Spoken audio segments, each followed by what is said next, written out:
what not to do if you find yourself on the second Exodus. And yes, there is a second Exodus. It'd be greater than the first.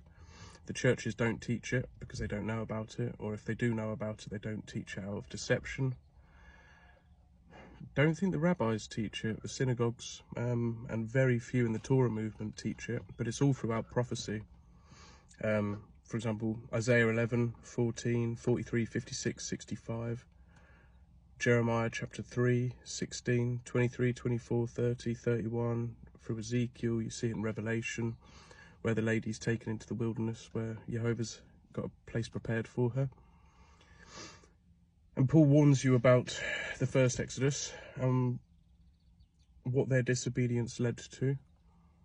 And he tells you to take heed because it's an example for us, especially those that find themselves in the second Exodus.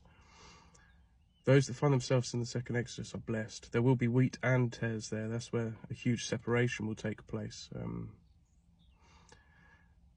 But at least they're not in great tribulation, like most of you will be. 1 Corinthians 10, verses 1 through 11.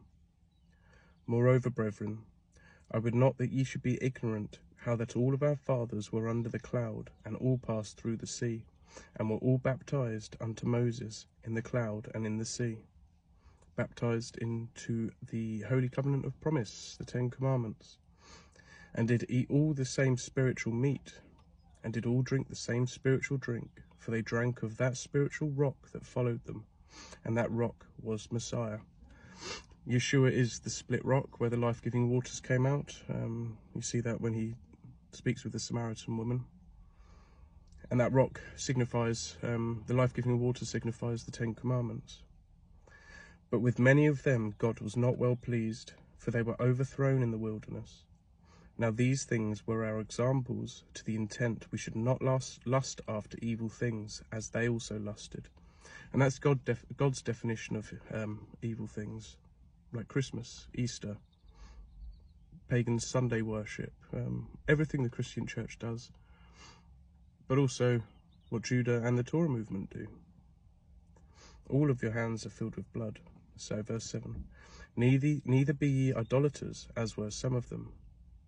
There's your Christmas, your golden calf. As it is written, the people sat down to eat and drink and rose up to play. So that's quoting Exodus 32. All of those verses prior are found in Exodus 32, and I really implore you to go read them. Neither let us commit fornication, as some of them committed, and fell in one day 23,000. 23,000 people died in one day because of sin. And you're going to see the same again in the second Exodus. You'll probably see foolish Catholics with their little Mary, well, it's not even Mary, is it? It's the Queen of Heaven, Semiramis, or Istore, or Ishtar. So, neither let us commit fornication, as some of them committed, and fell in one day 23,000. That story, that event is found in Numbers 26. Neither let us tempt Messiah, as some of them also tempted, and were destroyed of serpents. Numbers 21, please read it. Neither murmur ye, as some of them also murmured, and were destroyed of the destroyer. And that's found in Numbers 14. Now all these things happened unto them for examples, and they are written for our admonition, upon whom the ends of the world are come.